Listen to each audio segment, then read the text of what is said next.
Following his practice of taking the message of peace to all world leaders, Hazrat Khalifatul Masih V was welcomed to the Parliament buildings, the seat of the New Zealand government at the capital, Wellington. Hazrat Khalifatul Masih addressed the members of the government in the Grand Hall of the Parliament House. Attending the event were members of Parliament, city councilmen, professors, police commissioners, and many foreign consul generals, high commissioners, and ambassadors, including the ambassador for Israel and Iran, and representatives from the British and Cuban High Commission. The event was arranged by Honorable Kanwaljit Singh Bakshi, MP. Assalamu alaikum wa rahmatullahi wa barakatuhu. May the peace, mercy, and blessings of God be upon all of you. We'd like to start the formal part of this function. It's fairly concise. We will begin with the recitation of the Holy Quran in accordance with Islamic tradition, which will be performed by our central missionary, Maulana Shafiqur Rahman Shahid. Following that, I will do a quick introduction, and then there will be the keynote address by His Holiness, Mirza Masroor Ahmad. So may I now invite Maulana Shafiqur Rahman Shahid to please recite a portion of the Holy Quran with translation.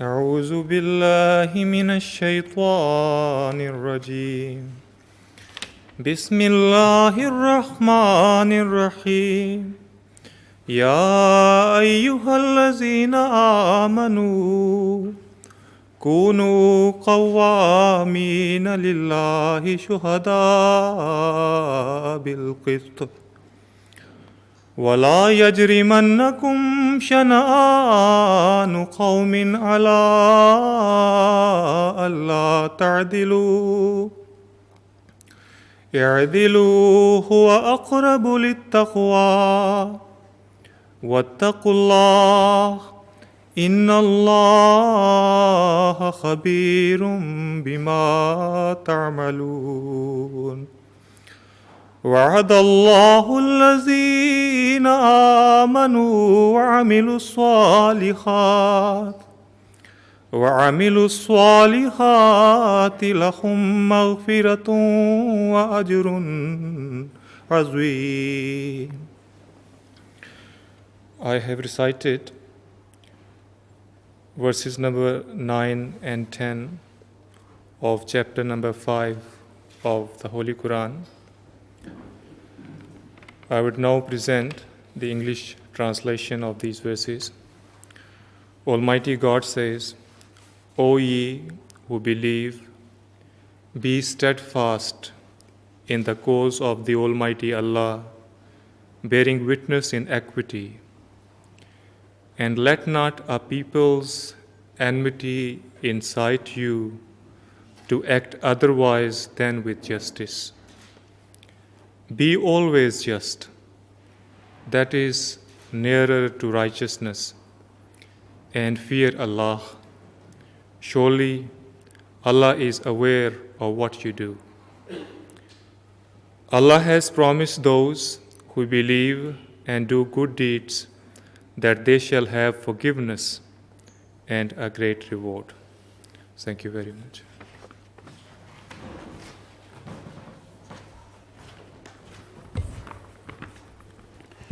أعوذ بالله من الشيطان الرجيم بسم الله الرحمن الرحيم Kia tau te rangi mari e me te arohanui o Allah, o te atua me tāna mana ki kia koutou. I runga i te ingoa o Allah, te atua tino atawhai, o te atua tohu mo ake tonu atu. E nā mana, e nā reo, raurangatira mā, tēnā koutou, tēnā koutou, tēnā tātou katoa. Most respected Supreme Head of the Ahmadiyya Muslim community, His Holiness Mirza Masroor Ahmad, the host Member of Parliament, Honorable Kanwaljit Singh Bakshi, Members of Parliament, councillors, dignitaries, and distinguished guests. On behalf of the Ahmadiyya Muslim community, I would like to thank you all for coming to this function. Please accept our very warm welcome and profound salutation of peace.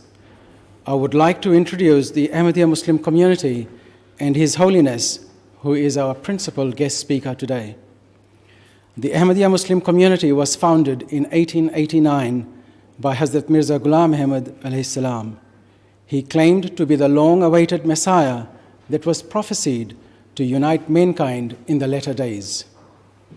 With the true and peaceful teachings of Islam, underpinned by our motto, love for all and hatred for none, as the core message, our community has become the most dynamic and the fastest growing revival movement within Islam. Today, the Ahmadiyya Muslim community is established in over 200 countries with membership exceeding tens of millions.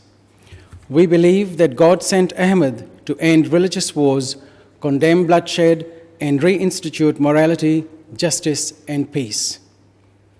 The Ahmadiyya Muslim community is the leading Islamic organization to categorically reject terrorism in any form.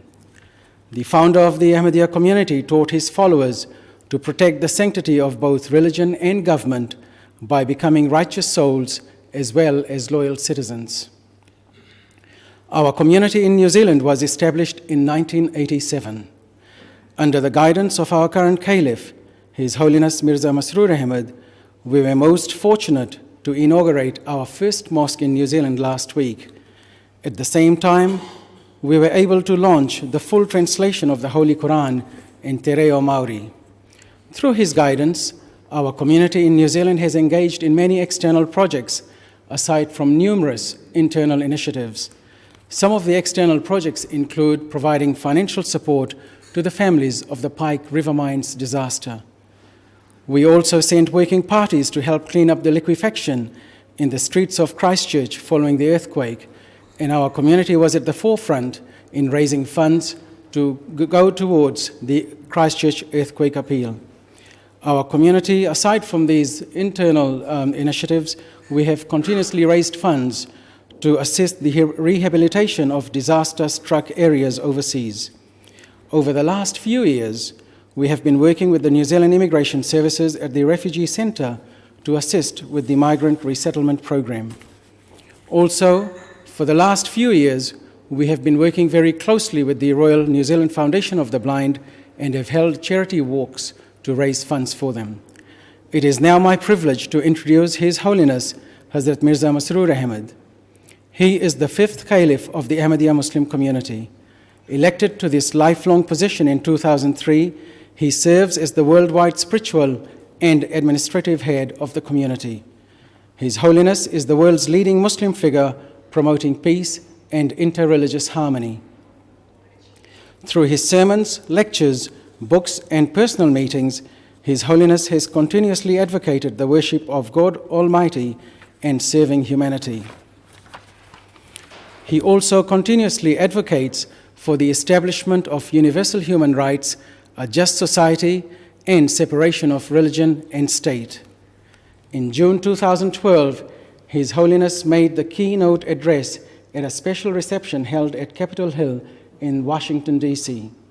In front of a packed audience, including more than 35 congressmen, His Holiness called on the American leaders to follow a path of peace based on justice and equality. Then, in December 2012, His Holiness addressed the European Parliament in Brussels. There, he called on the European leaders to preserve their unity and to follow a path of equality, tolerance, and compassion.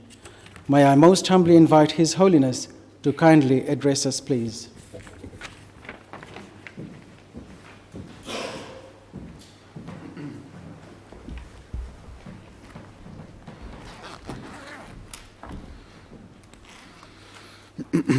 Bismillahir Rahmanir Rahim. In the name of Allah, the gracious, ever merciful. All the distinguished guests, Assalamu alaikum, rahmatullahi wa barakatuhu. Peace and blessing of Allah be upon you all. First of all, I would like to take this opportunity to thank all of those people who have organized, especially the Honorable Member of Parliament, who has organized this event and given me the opportunity to address to all of you today. Secondly, I would like to thank all of you who have come here to listen to me. Of course, in this Parliament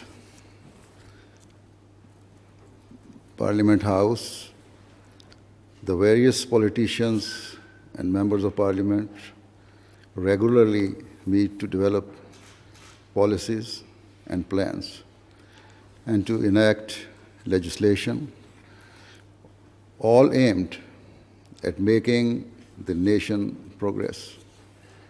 Apart from this, I'm sure many secular or worldly leaders will have come here and addressed you based on their knowledge, expertise, and past experience. However, rarely, if ever, will you have been addressed by the head of a religious community, and in particular, a Muslim leader. Thus, for you to give me the opportunity to address you as the worldwide head of the Ahmadiyya Muslim community, which is a purely Islamic organization and whose sole objective is to spread the true teachings of Islam, is a sign of your open-heartedness and your very high levels of tolerance. Therefore, I am obliged to thank you for this kind gesture. With these words of thanks, I would now like to move on to the main part of my address and say a few things about Islam's beautiful teachings. I will speak about that issue which, in my opinion, is the critical need of the time, and that is the establishment of world peace. From a secular perspective, many of you, both politicians at an individual level and the government collectively, are making efforts towards achieving peace. Your efforts will be motivated by a good intent, and you will have enjoyed some success in these efforts. Also, over the years, your government will have given advice to other major powers about the means to develop a peaceful and harmonious world. No doubt, the state and circumstances of the world today are extremely precarious and are causing a great deal of concern to the entire world. Whilst some of the major conflicts today are taking place in the Arab world, the truth is that any wise or intelligent person will be aware that such conflicts will not remain limited to just that region. There is no doubt that a conflict between a government and its people can escalate into a much broader international conflict. Already we find that two blocs amongst the major powers are forming. One bloc supports the Syrian government, whilst the other is supporting the rebel forces. And so clearly, this situation is not merely a grave threat to the Muslim countries, but is also a source of extreme danger for the rest of the world. We should never forget the heart-wrenching experience of the two world wars that occurred during the last century. The sheer devastation that they caused, in particular the Second World War, was unprecedented. Just through the use of conventional weapons, heavily populated and thriving towns and cities were utterly demolished and left in absolute ruin, and millions were killed. Further, during the Second World War, the world witnessed the truly devastating event when the atom bomb was used against Japan, causing such annihilation that just hearing of its effects makes a person tremble and shudder. The museum in Hiroshima and Nagasaki are sufficient reminder of the horrors and utter devastation that took place. During the Second World War, around 70 million people were killed, and it's said that 40 million of those who died were civilians. Thus, more civilians sacrificed their lives than military personnel. Further, the aftermath of the war was truly terrifying, whereby the post-war related deaths ran into millions. For many years after the nuclear bombs were used, radiation continued to have a terrible degenerative effect on newborn children. In today's world, even some small nations have come to possess nuclear weapons, and their leaders are trigger happy. It seems they do not care about the destruction or destructive consequences of their actions. And so, if we imagine a nuclear war occurring today, the picture painted leaves a person shaken and utterly petrified. The atom bomb possessed by smaller nations today are perhaps even more powerful than those that were used during the Second World War. And so, this climate of conflict and instability can only cause great concern to those people who wish to establish peace in the world and who are working towards it. The pathetic situation of today's world is that, at one level, people speak of establishing peace, whilst at another level, they are engulfed in their egotistical ways and wrapped by a shroud of pride and arrogance. In order to prove their superiority and might, every powerful government is ready to make all possible efforts. After the Second World War, in an effort to establish long-lasting peace in the world and to prevent future wars, nations joined together to form an organization, which they called the United Nations. However, it seems that just as the League of Nations miserably failed in its objectives, the status and respect of the United Nations continues to fall by the day. If the requirements of justice are not fulfilled, then no matter how many organizations are formed for the sake of peace, their efforts will prove fruitless. I have just mentioned the failure of the League of Nations. The institution was formed after the First World War with the sole objective of safeguarding world peace. However, it could not stop the onset of Second World War, which, as I have already said, caused so much devastation and loss. New Zealand also suffered casualties as a result of the war. It is said that it suffered a loss of around 11,000 people, virtually all of whom were from the military. As New Zealand was far removed from the epicenter of the war, it did not suffer civilian casualties.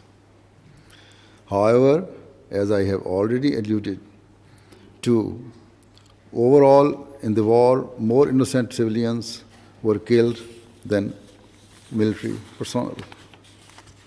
Just imagine normal, innocent people, including countless women and children, were killed indiscriminately, having committed no crime. It is for this very reason that you will find in the hearts of the people who live in countries which were directly engulfed in that war an innate hatred of war itself. Certainly, it is a requirement of loving one's nation that if it is ever attacked, it is the duty of a citizen to be ready to give every sacrifice for its defense and to liberate the nation. Nevertheless, if the conflict can be resolved in a cordial or peaceful way through negotiations and diplomacy, then one should not needlessly invite death and killings.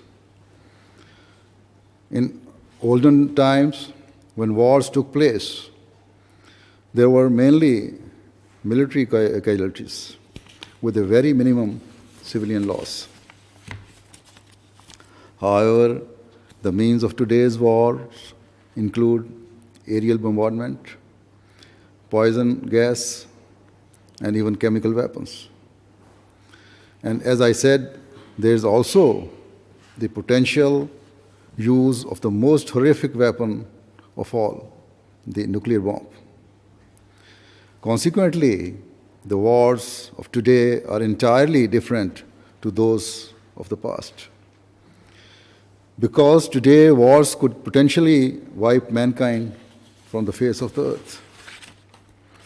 Let me at this point present a beautiful teaching of the Holy Quran regarding the establishment of peace. The Quran says, "And good and evil are not alike. Repel evil with that which is best.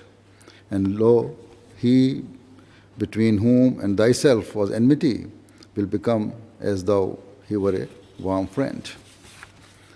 Thus, the Quran teaches that as far as possible, any enmities or grudges should be reconciled and solved by opening the channels of communication and through dialogue. Most certainly, to speak to someone with kindness and wisdom can only have a very positive and enduring effect on their heart and is a means of removing hatred and grudges.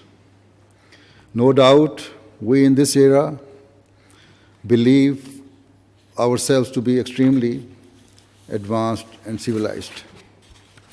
We have created various international charities and foundations that provide health care and education to children or that provide health care to mothers.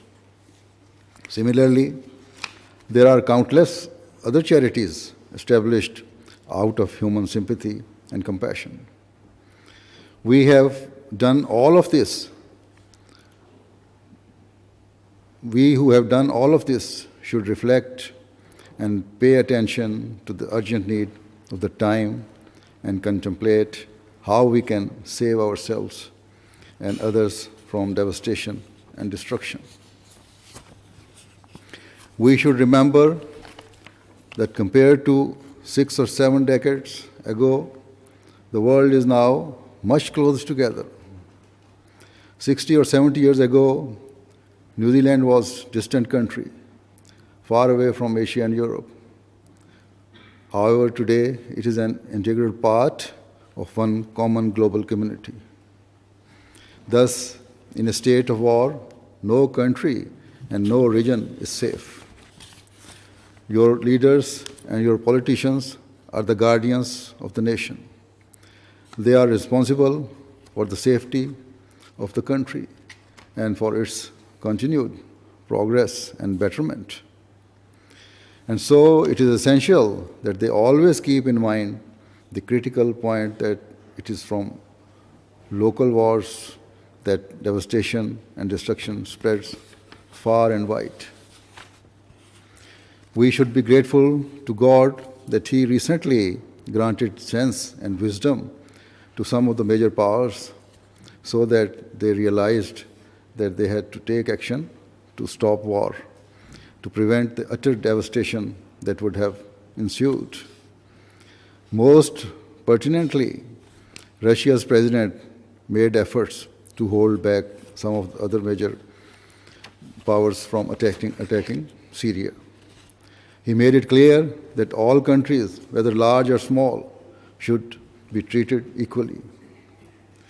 He also said that if the requirements of justice were not met, and if other nations went to war independently, then the United Nations would suffer the same sorry fate as the League of Nations. I believe that he was completely correct in this analysis. Although I am not a supporter of all of his policies or Israel's policies, but when there is a word of wisdom, we should accept it. I wish only that he had gone one step further and said that the right of veto power held by 5 permanent members of UN Security Council should be ended once and for all, so that true justice and equity could prevail amongst all nations. Last year, I was given the opportunity to make an address at Capitol Hill in Washington. The audience included numerous senators, congressmen, think tank, representatives of, and many other educated people from various fields. I clearly said to them that the requirements of justice are only fulfilled when all parties and all people are treated equally. I said to them that if you want to highlight the differences between the large and small countries and the rich and poor nations, and if you want to maintain the injustice of veto power, then restlessness and anxiety will certainly develop. Indeed, such anxieties have already begun to show their faces in the world. And so, as the head of the worldwide Muslim community, it is my duty that I should draw the attention of the world towards establishing peace. I consider this my obligation because Islam's very meaning is peace and security. If certain Muslim countries carry out or promote hate-filled acts of extremism, it should not lead to the conclusion that Islamic teachings promote disorder or strife. I have just quoted a verse of the Holy Quran, and within it is a lesson of how to establish peace. Furthermore, the founder of Islam, the Holy Prophet Muhammad, peace be upon him, taught his followers to always give salam, meaning to always spread the message of peace. We know from his blessed example that he would invoke peace to all non-Muslims, be they Jews, Christians, or the people of any other faith or beliefs. He did so because he understood that all people formed part of God's creation, and because one of God's names is the source of peace. And so he desires peace and security for all of mankind. I have mentioned some of Islam's teachings in relation to peace, but I should clarify that due to the lack of time, I have mentioned only a few aspects. In truth, Islam is filled with commandments and teachings advocating peace and security for all people. And in relation to establishing justice, what does the Quran say? In chapter 5, which was recited just now, it says, O ye who believe, be steadfast in the cause of Allah, bearing witness in equity, and let not a people's enmity incite you to act otherwise than with justice. Be always just, that is nearer to righteousness, and fear Allah. Surely Allah is aware of what you do. And so, in this verse, the Quran outlines the very highest possible standards of justice. This commandment leaves no room for people who call themselves Muslim yet who commit atrocities and brutalities. Neither does it leave any room for criticism from those people who consider or seek to portray Islam as a violent and extremist religion. The Quran has further laid down the most exemplary standards of justice and fairness. It has not only said to be just, but in fact advocates equity to such an extent that it states, O ye who believe, be strict in observing justice, and be witness for Allah, even though it be against yourselves or against your kindred. Whether he against whom witness is borne be rich or poor, Allah is more regardful of them both than you are. Therefore, do not follow your low desires, that you may be able to act equitably. And if you hide the truth or evade it, then know that Allah is well aware of what you do. And so it is such principled standards of justice that establish peace in the world, from the most basic element of society all the way through the international arena.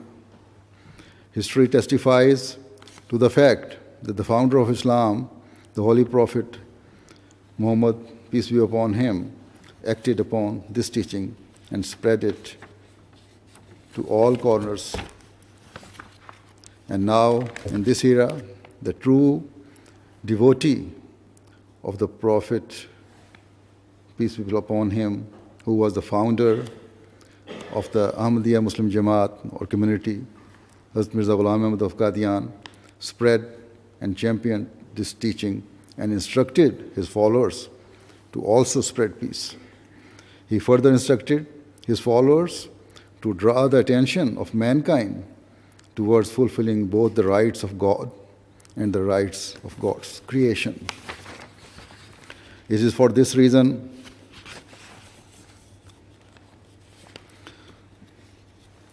that the Ahmadiyya community emphasizes to all people the critical need of fulfilling the rights of Allah and of His creation, and of establishing the very best standards of justice.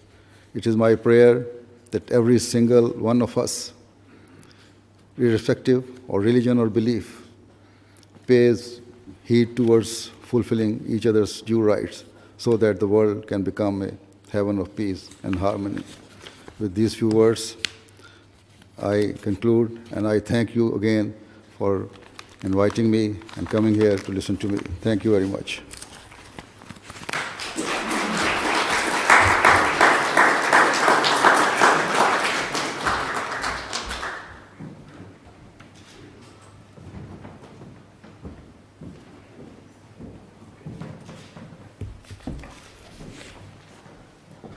Thank you very much, Your Holiness. It's our privilege to have him here today in Parliament. Can I thank you all for coming today and listen to his wisdom? And it's great to have his thoughts. I have been working with the Ahmadiyya community for almost last 10 years, and I have always found that the main aim of this organization has been to bring peace and work with the interfaith council and different religions. I thank you, Iqbal, for giving us this opportunity of bringing His Holiness to Parliament, and it's a real opportunity for us to listen his wisdom. We have got about 10 minutes. If anybody has got any question, you can ask His Holiness anything if you got any clarifications required.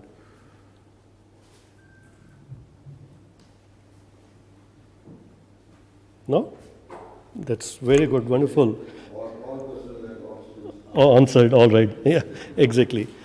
I take this opportunity to thank particularly my parliamentary colleagues, Dr. Rajen Prasad and Dr. Cam Calder, who have specially flown from Auckland to listen this lecture, and obviously the Ambassador of Israel, Cuba, Iran, also present here today, and other members of the diplomatic corps. So thank you very much for having us today, coming over and listening to His Holiness. The food is being served, and His Holiness will be leaving around 1:30. He has got an appointment with the minister, and meanwhile, mix and mingle is an opportunity to talk to him. Thank you very much. Yeah, if anybody want to come and share anything, you are most welcome to, because we've got some time. Your thoughts, Dr. Sir?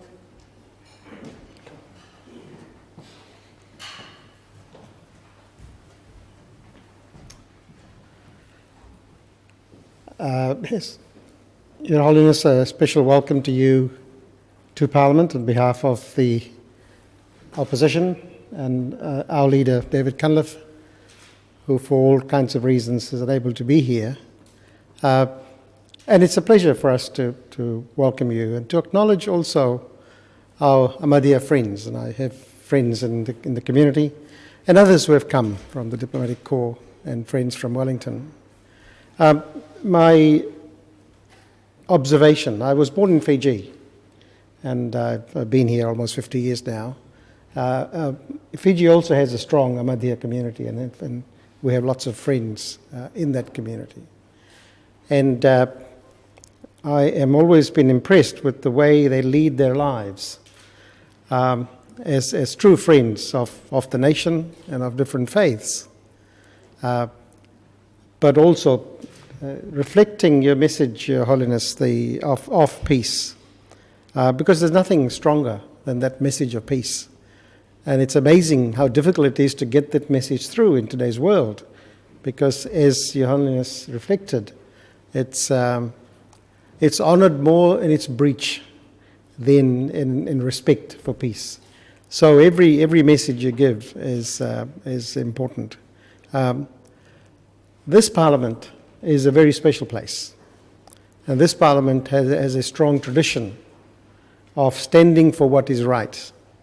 And my colleagues, Kanwaljit and Cam Calder and I respect, and our parties and our colleagues internalize that notion of peace. And it's good to hear it again, and it's good to remind us that not only are we talking about world peace, but we're talking about peace in our communities, peace amongst our women, peace amongst our children, and peace amongst those who are less fortunate than ourselves, so we can extend that message as well. So it's a wonderful reflection of that peace. I want to acknowledge Ahmadiyya leaders in Auckland for the very special work you do, and for how you've gone about building your first mosque. And I wasn't able to be there for its opening the other day, for our party conference was on in Wellington, but know that we will be there to support you. And I know our colleagues from both sides of the House will be there for you as well. Your Holiness, you are most welcome in New Zealand. You are most welcome in this Parliament, along with our friends who are here as well. And thank you also for coming and honouring His Holiness, showing our respect for the Ahmadiyya community. And thank you for being here. Nō reira, tēnā koutou katoa.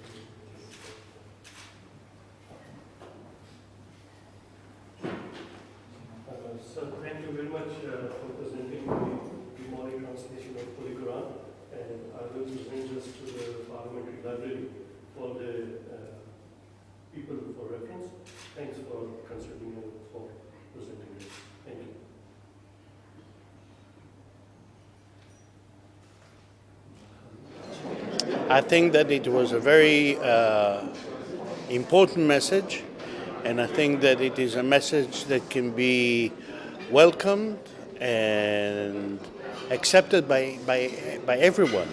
We're talking about peace, and who can oppose peace? And I think that the message that he had spoken, the perspective that he has given is extremely important. And of course, the way that he condemns violence is extremely important for all of us, all over the world, who have seen violence, who have suffered from violence. And all I can say is make a wish that his wisdom, his message will really become a reality. The sooner the better. Well, I think peace is everybody's business. A lack of peace in one part of the world means that the world is an unhappy place. And if we are to address peace in one part of the world, then we have to address the same situation elsewhere as well. I think that's the message I'll take. The second one is the symbolism of him being here. I think that's quite important. Well, it was very inspirational. I came here not really knowing what to expect. I knew a little bit about His Holiness and the message he has, but I found it very inspirational. It was great to join a number of people from New Zealand across various communities, to meet some people from Britain as well, which was great, and to hear a message which I found really inspirational. It's a real message that needs to get out to people in this world of ours today.